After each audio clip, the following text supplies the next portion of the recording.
जय जय श्री स्वामी समर्थ. अध्याय 16वा कथासार. या अध्यायाचा प्रारंभ करताना ग्रंथकार श्री स्वामी समर्थांविषयी सांगतात की भक्तजनांच्या रक्षणासाठी यतिरूप धारण करणाऱ्या श्री दत्तात्रेयाने पृथ्वीवर अक्कलकोट येथे वास्तव्य केले आहे. त्यासोबतच या अध्यायामध्ये येणारे श्रेष्ठ अशा स्वामीसुतांचे चरित्र जे कोणी भक्त मनोभावे श्रवण करतील त्यांचे महादोष लयाला जातील, नाश पावतील, असेही ठाम मत प्रतिपादन करीत ग्रंथकार स्वामीसुतांचे चरित्र या अध्यायामध्ये कथन करीत आहेत. कोकणातील राजापूर प्रांतामध्ये राहणारे हरिभाऊ नावाचे मराठा गृहस्थ नोकरीनिमित्ताने मुंबईला स्थायिक झाले. येथे त्यांचे मित्र पंडित यांना व्यवसायात तोटा सहन करावा लागला. त्यांनी स्वामींचरणी गाऱ्हाणे घातले की आपण 8 दिवसात मला कर्जमुक्त केले तर मी आपल्या दर्शनास येईन. पुढे 7 दिवस काही घडले नाही.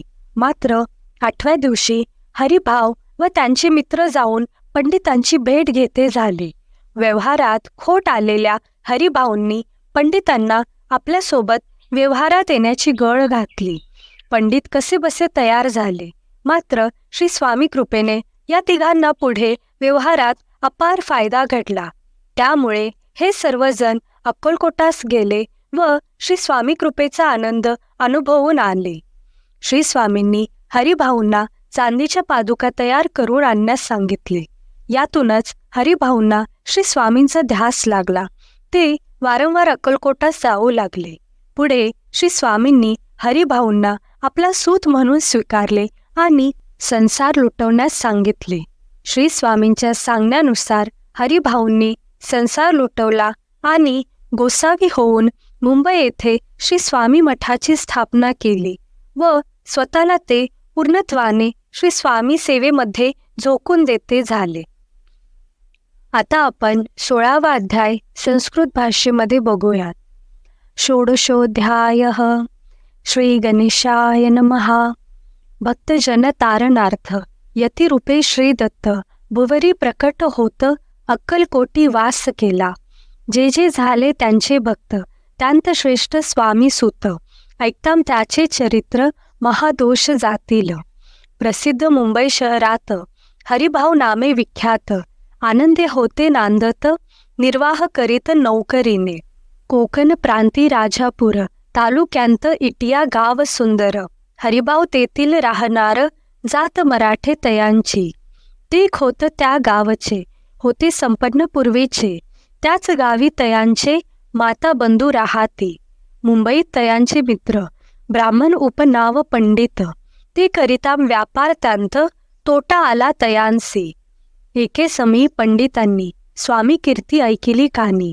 तेव्हा भाव धरोनी मनी नवस केला स्वामी ते. जरी 8 दिवसांत मी होईन कर्जमुक्त तरी दर्शना त्वरित अक्कलकोटी येईन. यासी 7 दिवस झाले काही अनुभवा न आले. तो नवले एक वर्तले ऐका चित्त देऊनी. हरिभाऊ आणि त्यांचे मित्र अफूचा व्यापार करिताम त्यांत आपणा नुकसान सत्य येईल ऐसे वाटले. त्यांनी काढिली एक युक्ती बोलावुनी पंडितां प्रती. सर्व वर्तमान त्याम सांगती म्हणती काय करावे. हे नुकसान भरावयासी द्रव्य नाही आम्हांपासी. फिर्याद होताम अब्रूसी बट्टा लागेला आमुचा. तेव्हा पंडित बोलले मलाही काही कर्ज झाले. निगेल माझे दिवाळे यांत संशय असेन. तुम्ही व्हावया कर्जमुक्त यासी करावी युक्ती एक. तुमचा होनी मी मालक लिहून देतो पेठीवरी. उभय तांसी ते मानले तत्काळ तयापरी केले. तो नवल एक वर्तले ऐका सादर होओनी. अफूचा भाव वाढला व्यापारांत नफा झाला. हे सांगावया पंडिताला मारवाडी आला आनंदे. पंडिते ऐकोनी वर्तमान आनंद झाला त्या लागोन. हरिभाऊ ते भेटोन व्रत निवेदन मग केले. अक्कलकोटी स्वामी समर्थ सांप्रतकाळी वास करीत त्यांचीच कृपा ही सत्य कर्जमुक्त झालो आम्ही.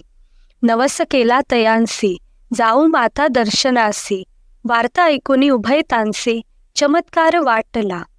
ज्यांनी आपले मनोरथ पूर्ण केले असती सत्य, ऐसे जे काम समर्थ अक्कलकोटी नांदती. तरी अक्कलकोटाप्रती येतोम तुमच्या सांगाती. आम्ही पाहोनियाम स्वामी मूर्ती जन्म सार्थक करून की. गजानन हरिभाऊ पंडित त्रिवर्ग अक्कलकोटी जात. समर्थांचे दर्शन घेत पूजन करीत भक्तीने. पाहुनी समर्थांची मूर्ती तल्लीन हरिभाऊंची वृत्ती. मुख पाहताम नयन पाती न लवती तयांची. तेव्हाम समर्थे तयासी शिव राम मारुती ऐसी. नामे दिधली त्रिवर्गांसी अनेक मंत्र दिधले. पंडिताम राम म्हटले गजानना शिवराम दिधले. मारुती हरिभाऊस म्हटले तिघे केले एक रूप. मग समर्थे त्यावेळी त्रिवर्गाम जवळ बोलाविले. तिघांचे 3 श्लोक दिदले मंत्र म्हणून ते ऐका. श्लोक. गुरुर ब्रह्मा गुरुर विष्णू गुरुर्देवो महेश्वरा गुरुरेव परब्रह्म तस्मै श्री गुरवे नमः. ऐसा मंत्र हरिभाऊते दिदला असे समर्थे. तेव्हाम तयाच्या आनंदाते पारावार नसेचे. दुसरा मंत्र गजाननाला तयावेळी श्रींनी दिधला. तेव्हा तयाच्या मनाला आनंद झाला बहुसाळ. श्लोक. आकाशात पतितम तोयम यथा गच्छति सागरम सर्वदेव नमस्कारम केशवम प्रति गच्छति. संतोषले त्याचे मन. मग पंडितांजवळ घेऊन एक मंत्र उपदेशोन केले पावन तयांते. श्लोक. इदमेव शिवम इदमेव शिवम इदमेव शिवम इदमेव शिवः. 300 रुपये तयांनी आणले होते मुंबईहुनी. त्यांचे काय करावे म्हणून विचारिले समर्थांते. ऐसा प्रश्न ऐकोनी समर्थ बोलले ताण लागोनी. त्यांच्या पादुका बनवोनी येथे आणाव्या सत्वर. स्वामी सन्निध काही दिन त्रिवर्ग राहिले आनंदाने. हरिभाऊंचे तन मन स्वामी चरणी दृढ जडले. काही दिवस गेल्यावरी त्रिवर्ग एके अवसरी उभे राहुनी जोडला करी आज्ञा मागती जावया.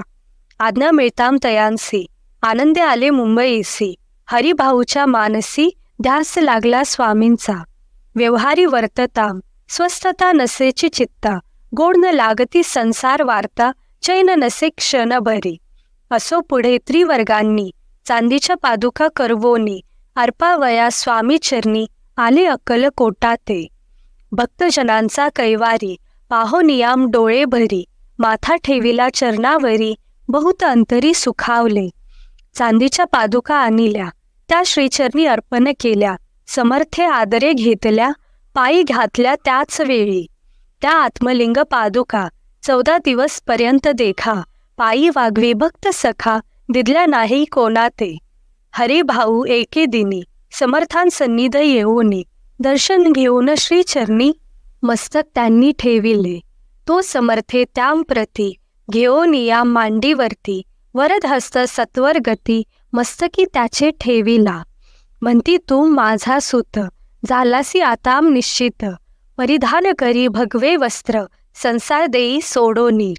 मग छाटी कफनी झोळी समर्थे तयांसी दिदली. ती घेवोनी तयावेळी परिधान केली सत्वर. आत्मलिंग पादुका सत्वरी देती हरिभाऊचे करी. म्हणती जाऊनी सागर तीरी किल्ला बांधोनी राहावे. धरुम नको आताम लाज उभार माझा यशध्वज. नको करूम अन्य काज जन भजना लावावे. जाऊनी आताम सत्वर लुटवी आपुला संसार. लोभमोह अनुमात्र चित्ती तुवाम न धरावा. आज्ञा ऐको नियामैशी आनंद झाला मानसी. सत्वर आले मुंबईसी साधू वेश घेवोनी. सद्गुरूने मस्तकीम हस्त ठेविताम झाले ज्ञानवंत. धन्य धन्य ते स्वामी सुत धन्य स्वामी दयाळ. सद्गुरूचा उपदेश होता तत्काळ गेली भव व्यथा. उपरती झाली चित्ता षडविकार निमाले. बहुत गुरु जगी असती नाना मंत्र उपदेशेती. द्रव्य प्राप्ती स्तव निश्चिती ढोंग माजवीती बहुत. तयांचा उपदेश न फळे आत्मरूपी मन न वळे. सत्य ज्ञान काही न कळे मन चळे प्रपंची. तयांसी न म्हणावे गुरु ते केवळ पोट भरू. भवसागर पैल तीरू उतरतील ते कैसे. तैसे नव्हेची समर्थ जे परमेश्वर साक्षात मस्तकी ठेविताम वरद हस्त दिव्य ज्ञान शिष्यांते.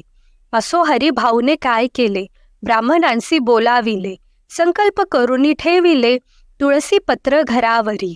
हरिभाऊ घर लुटविताम, तारा नामे त्याची कांता, ती करी बहुत आकांता, घेत ओर बडवोनी. म्हणे जोडो नियाम कर, लुटविताम तुम्ही संसार, हा नवे बरवा विचार, दुःख लागेल भोगावे. आजवरी अब्रूने दिवस काढिले आपण, परी आताम अवलक्षण, आपणा काय आठवले. हांसतील सकल जन, धिकारतील पिशून, उपास पडताम कोण, खावयाते घालील. अल्पवयी आपणासी, बुद्धी सुचली हे कैसी, त्यागो नियाम संसार सुखासी, दुःख डोही काम पडताम. संसार सुख भोगोन, पुढे मेताम वृद्धपण, मग करावे मोक्ष साधन, सेवावे वन तपार्थ. आपल्या वडिलांची थोरवी, मना माझी आणावी, त्यांची कीर्ती मिळवावी, उचित नसे आपणा. तुम्ही संसार सोडोनी, जाऊनी बसाल जरी वनी, तरी मग सांगा कोणी, मज लागी पोसावे. माझे करिताम पाणी ग्रहण, अग्नी ब्राह्मण साक्ष ठेवोन, कापन वाहिली असे आन, स्मरण करावे मानसे. तुम्ही म्हणाल मज सवे, तूही घरदार सोडावे, मज समागमे फिरावे, भिक्षा मागत घरोघरी. तरी संसार सुखासक्त, मी असेची सत्य सत्य, संसारी मन विरक्त, माझे न होय कदाही. आताम जरी आपण, संसार टाकीला लुटोन, हे केले महत् पुण्य, ऐसे कोण म्हणेल. कुटुंबा उपवासी मारावे, सर्वस्व धर्म करावे, यासी काय पुण्य कार्य म्हणावे, पाप उलटे होत असे. विनविते जोडोनी कर, अद्यापि स्वस्थ करा अंतर, आपला हा विचार सोडोनी द्यावा प्राणप्रिया. ऐशी तियेची उत्तरे, ऐको नियाम स्वामी कुमरे, समाधान बहुत प्रकारे, करी तसे तियेचे. परी तारेच्या चित्तांत, षड्रिपू होते जागत, संसाराचे मिथ्यात्व तिये लागी कळेना. आशा मनीषा भ्रांती आणि, कल्पना वासना या डाकिनी, त्यांनी तिजला झडपोनी, आपणा धीन केलेनसे. त्या योगे सद्विचार, तियेसे न सुचे अनुमात्र, धरो नियाम दुराग्रह, स्वामी सुता बोधितसे. षडविकार त्यागोनी, रतला जो स्वामी चरणी, दृढ निश्चय केला मनी, संसार त्याग करावा. स्त्रियेच्या अंगावरी अलंकार, तेही लुटविले समग्र, तिये दिधले शुभ्र वस्त्र, परिधान करावया. आत्मलिंग समर्थे, स्वामी सुताती दिधले होते, त्या पादुका स्वहस्ते, मठा माझी स्थापिल्या. कामाठी पुरांत त्या समयी, मठ स्थापिला असे पाही, हरिभाऊ होवनी गोसावी, मठा माझी राहिले. धन्य धन्य ते स्वामी सुत, गुरुवाज्ञेने झाले विरक्त, परिजन त्यांते निंदित, नाना दोष देवोनी. पूर्वजन्मी तप केले, त्याचे फळ प्राप्त झाले, सद्गुरुचरणी विनटले, सर्व फिटले भव दुःख. धन्य धन्य स्वामी माऊली, सुतावरी कृपा केली, त्यांच्या करुणेची सावली, विष्णू शंकरावरी असो. इथे श्री स्वामी चरित्र सारामृत नाना प्राकृत कथा संमत सदा भाविक भक्त परिसोत षोडशाध्याय गोडहा. श्रीरस्तु शुभम भवतु.